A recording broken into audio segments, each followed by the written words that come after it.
Hello, my friends. This is another one of those thinking videos where I just kind of mull over an idea with minimal sources, because this is mostly my own thoughts on the subject, my own musings on what we're talking about. And today we're talking about the birth control pill, and my theory that birth control probably caused third wave feminism and social justice and all of the modern radical left BS we seem to be seeing today. Now, this is an idea that I might have spoken about on one of Sargon's streams like a year ago. And as soon as I brought it up, he laughed and thought it was kind of a funny idea. But then he asked me to unpack it to explain myself, so I just didn't sound like some kind of lunatic. And I did. And I think I did an okay job of doing it. I don't remember the stream. It's probably going to be hard to find, honestly, at this point. But I have been thinking about the theory on and off, and I think I have it a bit more refined. We figured out that, from a biological perspective, the type of man that a woman finds attractive does change somewhat depending on her fertility cycle. So, when a woman is more fertile, she finds more masculine men attractive, and when a woman is less fertile, she finds less masculine men attractive.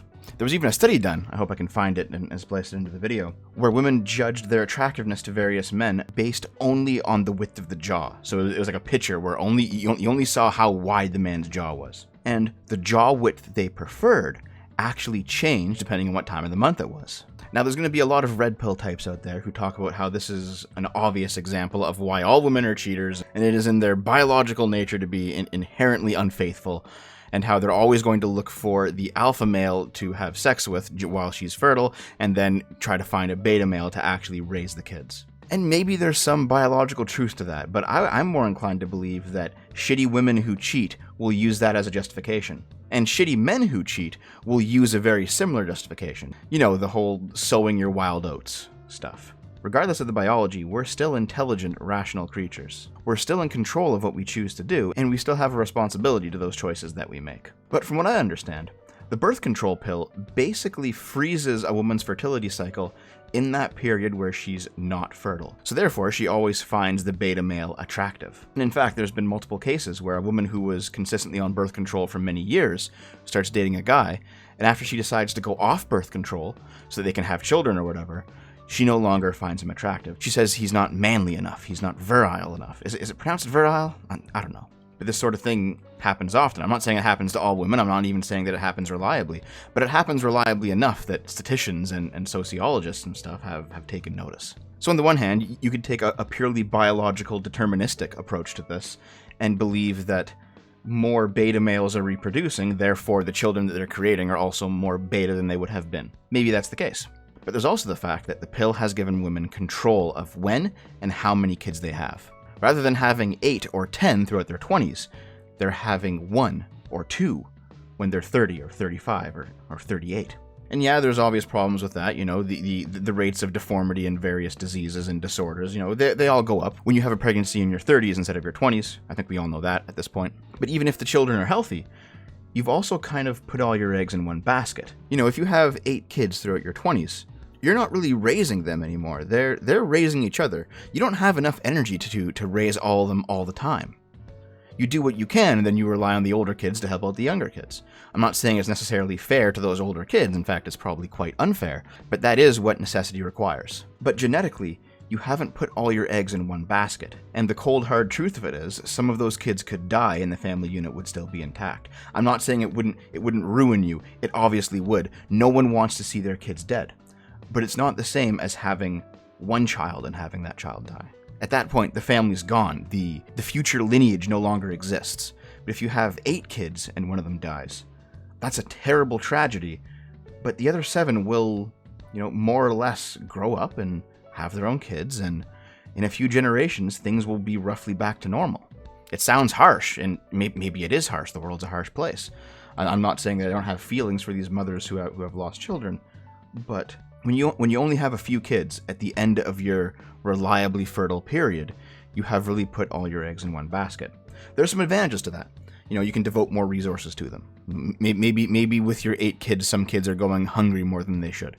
Something like that. Maybe you can afford to send them to a better school. Maybe the family Christmas is a bit more of a cheerier time because there's more gifts to be passed around. But at the same time, you have every incentive to helicopter parent. If you only have 1 or 2 kids, you have every incentive to really, overbear on them and really try to ensure that everything goes perfectly for them. And that's why you see the rise of things like parents who get really gung-ho about their kids' baseball or football careers, whatever career it is when they're 9 years old playing with other kids, or like playing in a local league or something.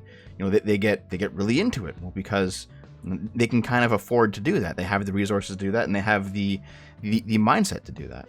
It's why you see parents complaining to the teacher rather than their kids when their kids start failing at school, because of this helicoptering, overprotective, this is my one chance, so I better make this kid count kind of mentality. And over the course of 20 years or 25 years or 30 years, this movement has been like a wave through demographics. It's gone through preschool, it's gone through primary school, it's gone through high school, and now it's in the universities. And the universities, to their discredit, they should have put their foot down. They should have said, no. Your kids are 18 when they're coming here. They're adults now.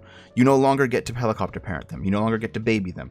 You no longer get to email professors and harass them because your kid failed their class. You no longer get to have safe spaces when you come on campus because, hey, this is a place of learning. This is a place of discussing difficult topics. But when enough people complain and those people are paying money, well, that's the way things go. So you end up with a generation basically of simps. There's no other way to put it. They're like a softened generation. They're snowflakes that have tantrums and meltdowns, and they're constantly triggered whenever something that they don't personally like happens to them or is said around them. And now the workplace is having to adapt to this stuff. I bet HR departments are making a killing right now. But it really seems like this all kind of spawned from birth control in a sense, since it created a culture of parents who really only had one shot to be a parent, and they invested everything they had in making that right. And so now you have a generation of people who have been coddled and catered to, and who can't really grasp why things don't go their way. They view their own failings as society's personal attack on them. And oftentimes they'll turn to various totalitarian ideologies as adults to try and fill in the gaps rather than simply taking responsibility for their own failures. And the generation I'm talking about is my generation. And I have to be honest, there was once a point where I was like this too. I had to really grow out of it in my 20s because it was holding me back in life. It would seem to me that women having control of their reproduction was as big of a change, at least demographically, as the invention of the computer was for technology or communication, or as the invention of the atom bomb was for war. Birth control was that for human biology. We have to ask some serious questions that I'm sure feminists don't really want me to ask. What are women now to men from a strictly biological sense? I don't mean socially. I mean, we're still going to treat each other as if we are the genders that we are. But I mean biologically. Before, men had at least a basic understanding of what women were. And that basic understanding, as terrible as it might sound to our modern sensibilities, was the person that you have sex with and create children with. But if they are not that anymore biologically, what are they? Do we even know? It's almost like humanity has become a different species in a sense. So many species are identified by their reproductive patterns, and we have radically changed ours using our own technology. We've changed what women are attracted to using our own technology. And in the human species, women have always been the sexual selector, so what does that mean for us? The helicopter parenting culture was the impetus that caused every major structure, from school to the universities to the workplace, to value safety over personal freedom. And if safety is the name of the game, well, then you have all of these various oppressed minorities and groups all jockeying for their own safe space, all talking about how the heteronormative capitalist patriarchy is oppressing them and needs to be done away with, and demanding other people's freedoms be curtailed in order to get the job done in the name of safety. And you have to ask, where has that left us? If the radical left's view of all hierarchies being corrupt is just taken as a given fact at this point, what is the natural end result of that? Well, that would mean that hierarchies that are just don't exist, and it's all just power politics. And that would mean that those people who have traditional aspirations are also corrupt. Women, like the trad wives we've talked about before, are simply gender traitors. And men are simply abusive patriarchs looking to take their place within that corrupt hierarchy. If you spend an entire generation telling boys and girls this message, and then you start to tailor both the workplace and the school in this direction as well, you end up with a generation of dissatisfied women who can't seem to find men that meet their standards, and depressed men who don't know what to do with their lives. And judging by the former's complaints and the latter's suicide rate, it would seem like this is the case. But at the same time, the whole idea doesn't really make any sense, does it? Because no feminist will ever complain when a woman takes on one of those corrupt patriarchal roles.